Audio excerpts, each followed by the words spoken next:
If you haven't got problems, I feel bad for your son. I got 99 problems and a bitch ain't one.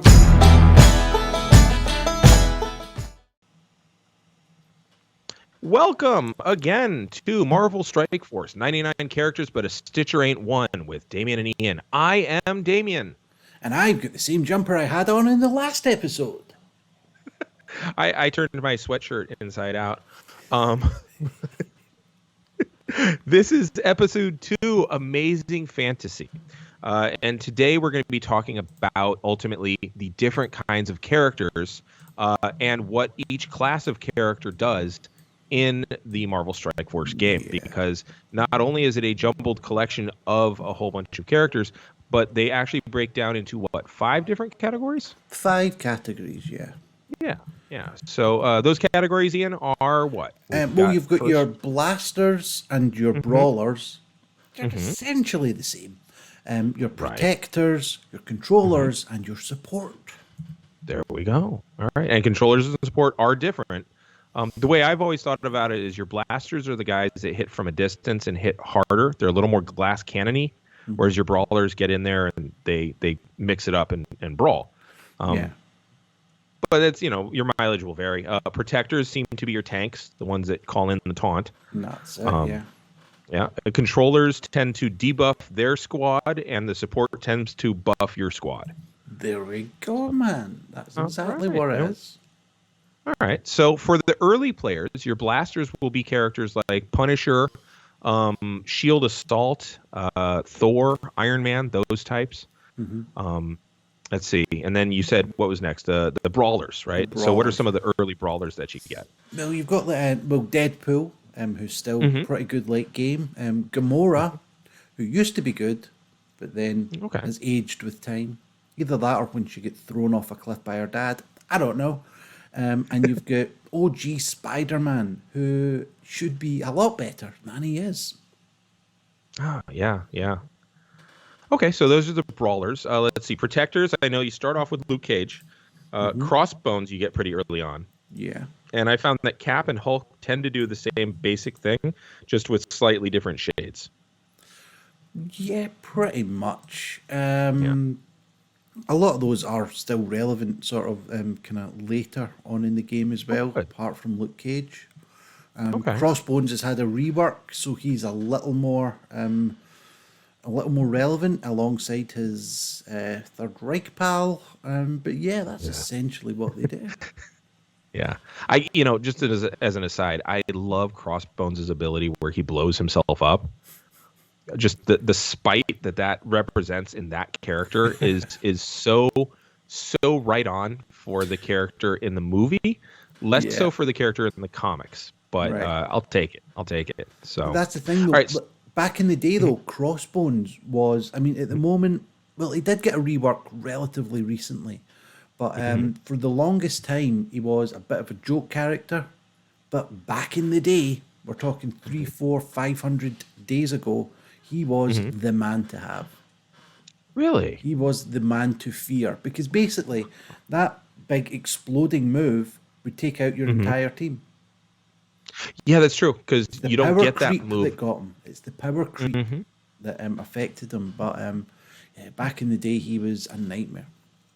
Yeah, I remember, because you don't get that move until like 3 or 4 turns in. So if you're spreading the damage around enough, you're tearing people down pretty hard. So, and I do like the fact that he has the death proof thing right after that. Yeah. So, yeah. It's a nice and then let's see the next one. Let's go with support. So support, you start with Shield Medic.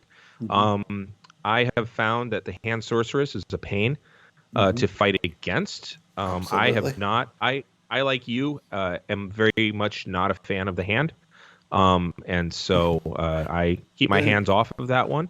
Ew. So, yeah.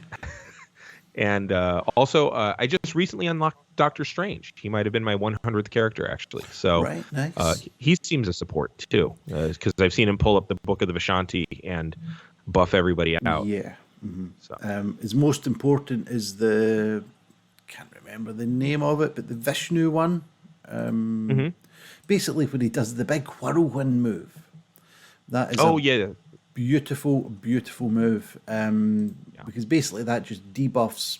It depends on how high a level you have, but it debuffs everyone or it flips the positive effects to negative effects on the other team, which is beautiful. And if you're in a Supernaturals team and you've got Scarlet Witch going next, she extends them all by 1. Nice. Again, as a side on the comics, those two worked wonderfully and it was interesting too because he is very much self-taught and then taught by a white person who's in Asia forever, which is just weird. But it's strange. Let's be fair. But he and she is mystical, and yet it's a mutant mysticism that she's got. The two of them combine very nicely in the comics themselves to open portals to go fight Thanos on his Thanos world. When Squirrel Girl is unavailable to go whoop his ass. So, Squirrel Girl. Love Squirrel Girl. The cause of much consternation in the Marvel Strike Force community. There is a podcast coming from my podcast soon about how wonderful Squirrel Girl is. So, I'm a huge Squirrel Girl fan. Huge. She's probably in my top 5 favorite heroes of all time. Nice. So. And that might be a fun one to talk about too. Just see how they stack up in here, because I got a feeling that some of my favorites haven't even been brought out as characters yet. But okay, so that's support, and it sounds like Doctor Strange is actually bridging the gap a little bit between support and control. Because if he's damaging their side, not just healing his side, he's more of a controller too. He does that. Some of the traits do sort of cross over, really, because. Sort of in game, if you like, Yo-Yo is a protector. Okay, she would strike me as a blaster, knowing what I know of her from the Agents of S.H.I.E.L.D. No, Yo-Yo is definitely a protector. Interesting, but she's not particularly tanky in the slightest. But it's just I'm trying to remember what tag she is as well. Where are they? What are they called? She does Walk the Dog, right? And then she does Around the World. And then other than that, she does Attack the American Soldier from the Trees. I think those are 3 uses for the yo-yo. So there you go with Yo-Yo's abilities. She grants enemies to Inhumans. She does damage. She repeats attacks. But the most important one, I think, is she does offense down and on spawn offense or defense up on Inhuman and Shield as well. Now those aren't particularly tanky moves, but with the amount of evades that she gets, the amount of energy she gives out, she has been labelled a protector. Controversial? I don't know. I've not deep diving, whatever that word is. Delved? Deep delved. Dove, shat? I've not looked into it enough. Put it that way. Okay. Into her full sort of controller, her protector sort of status. She does seem more of a controller, but that's the kind of thing. A lot of them are sort of hybrid that way. Okay. Yeah. Because I know that Hela is a really obvious controller. Kree Noble seems to, every time I fight against Kree, the Kree Noble seems to definitely impact my squad more than hers. Scarlet Witch I've seen do some good controlling stuff. I do like that with Yo-Yo, they actually went the extra mile and made sure that she was not in hand. Damian, you just don't switch off, do you? You don't switch off. Did I stump you, or was it just her? I'll be honest, don't get that one, man. Well, because if she's missing her hands, they're just stumped. Oh, welcome, Damian Harmony, to... I thought we were having a serious discussion here. Oh, yeah, well, that's too. No, we're not. We're just messing about. So why not both? All right, so that's the basic gist of all 5 of those. So, hey, Iain. Yes, Damian. What if I have a squad of 5 characters? Do I have to have one of each of those for it to be a successful squad? I wouldn't say so, no. It doesn't really have... The most important thing about building a successful squad is the synergies between the squads, or between the members of the squad. and that's why a lot of them, I mean, they have their own teams. I mean, here's Swarm, he's Spider-Verse and Sinister Six. Another one here, Phoenix, X-Men and Uncanny X-Men. To pick another one, Black Widow, she's Shield, Wave 1 Avenger, and Avenger. Nice. So those things are more important. Those sort of build up the numbers. If you sort of think about whenever you go onto a squad select screen, you will see the sort of the little green numbers stack up. For the moment, I've got my arena squad up with Black Bolt. So we've got Black Bolt, who's a blaster, brawler. I can never tell the difference. Emma Frost, controller. Symbiote Spider-Man, Carnage, and Anti-Venom. Anti-Venom's a controller. Carnage is a... I'd imagine he's a brawler. Honestly, I cannot remember. That's terrible. But anyway, it's not about the traits of them. It's about how their synergies stack up. And obviously, in that team, there are 3 symbiotes who all sort of play well together.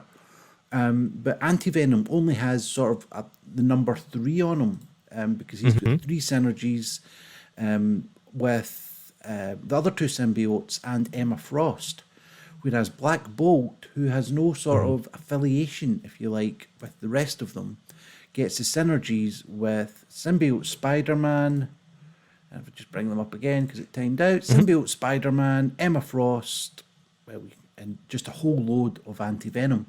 So it's about how the team sort of work together. They bounce, their abilities bounce off of each other.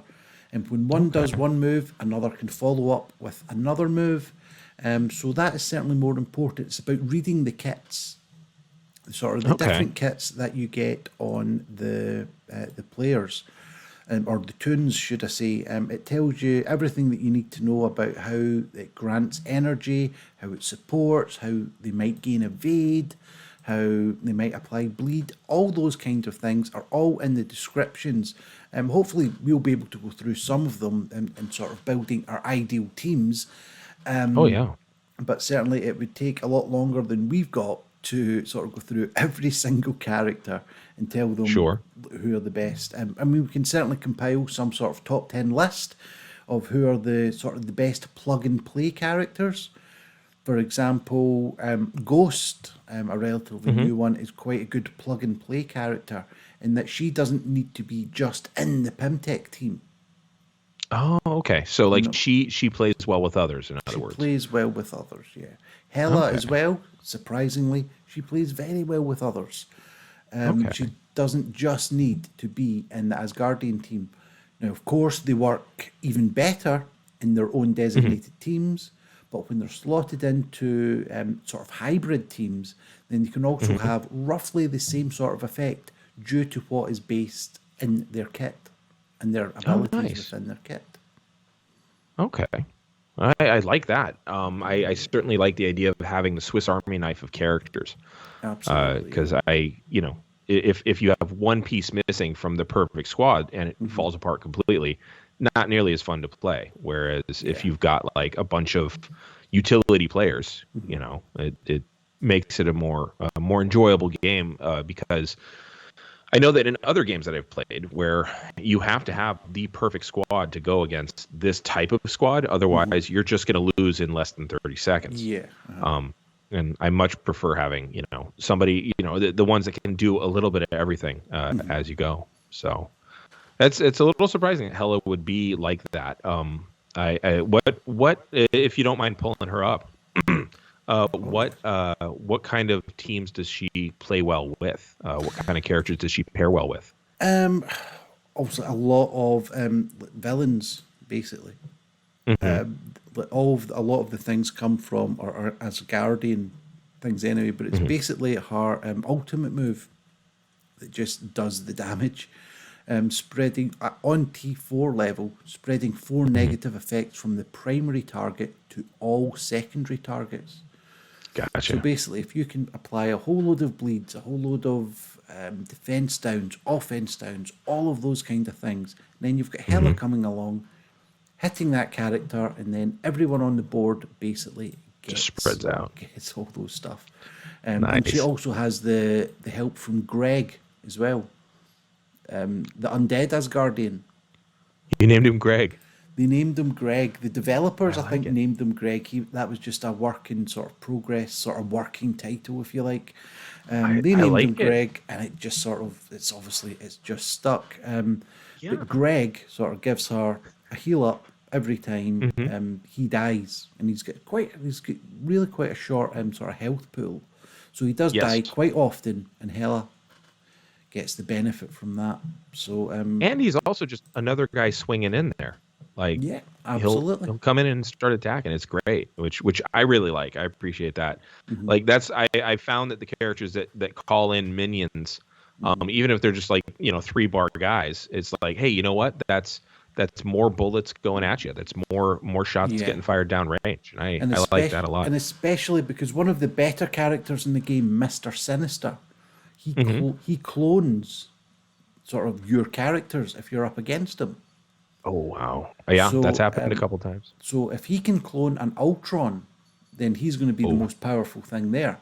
But if you've got a Hela with a Greg on the side, or you've got some other type of real nonsense minion, and the AI, because a player's not going to do it, but the AI sort of clones Greg, then you're onto a winner.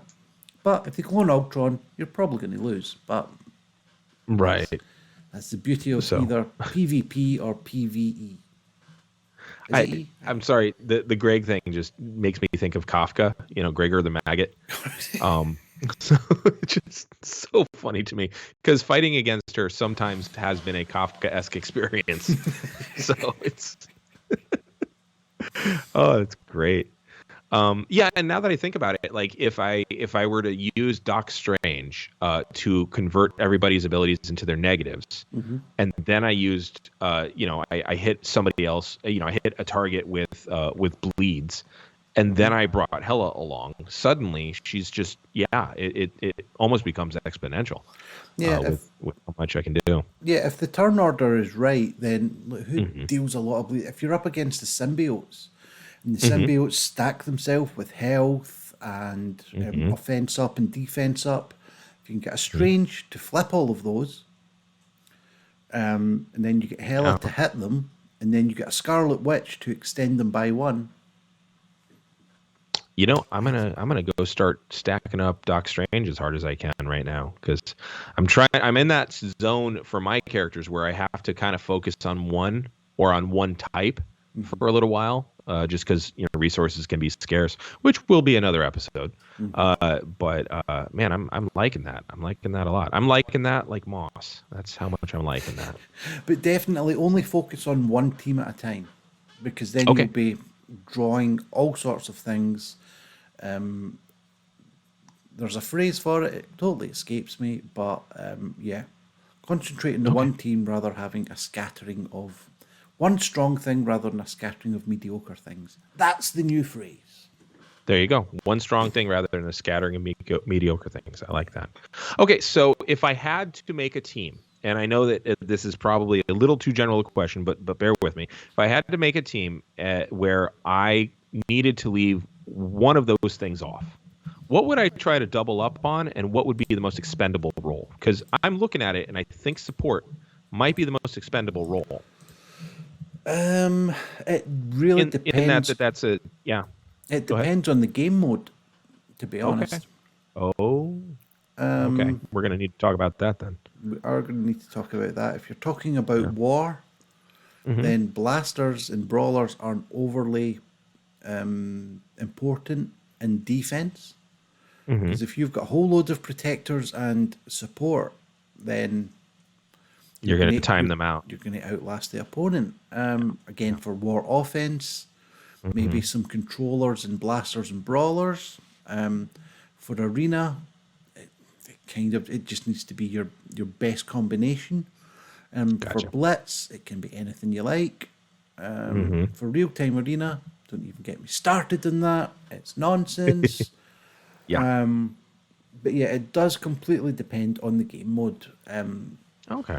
But if you were putting me on the spot, if I had to make one out of the four of them, who would I drop? I would drop the brawlers, probably. Okay. Okay. Because the And blaster. who would you double up on? I'd probably double up on support, maybe. Oh wow. Okay. Possibly controllers or support. I'd have to Okay. have more of a think about that one. If I knew what I was talking about, I'd be able to give you an answer like that. But Well, if we were that, we'd be a different show. well, yeah. Well, cool. Not just All us right, talking well- nonsense into a void. Yeah, no, I much prefer that. It takes the pressure off. Speaking of Kafka-esque, so on our next episode, we're going to be talking about gear. So we strongly recommend if you have questions about gear, start thinking about it and see if we can address your issues with our short talk on gear. So Yeah, and as a Scotsman, I've had many issues with gear over the years. I'm assuming it means something different over there than it does over here. that might be an off-air comment about tools and gear. So, all right. Well, let's get out of here for this one. So until next time. Actually, you know what? We need to plug what we do. We're still so new at this. Iain, where can people find you? Find me at iMacPun on all of your usual socials. Search Iain MacDonald Comedy on YouTube because, yes, I do a little bit of comedy. All puns, one-liners. Check me out at iMacPun on all your usual socials. Wonderful. And yourself, you can find me at Harmony on Twitter and Instagram. You can find me. I also have a YouTube page. Just search for my name, Damian Harmony. Although most of it is Latin lessons. So if you want to learn the difference between the date of a reference and indirect object, man, come on by. I got you. And I make it funny, but for a Latin lesson, it's funny. For a comedy, it's a Latin lesson. But yeah, get on there and start yelling at us about what you want to see and stuff like that, and then listen to my podcast, A Geek History of Time. You could find that on all the places where you get podcasts. So, all right. Well, until next time, Iain, anything you want to tell the folks before we go? Yeah, don't upgrade, Ravager Stitcher. There you go. Diddly. All right, I cleared. Yep.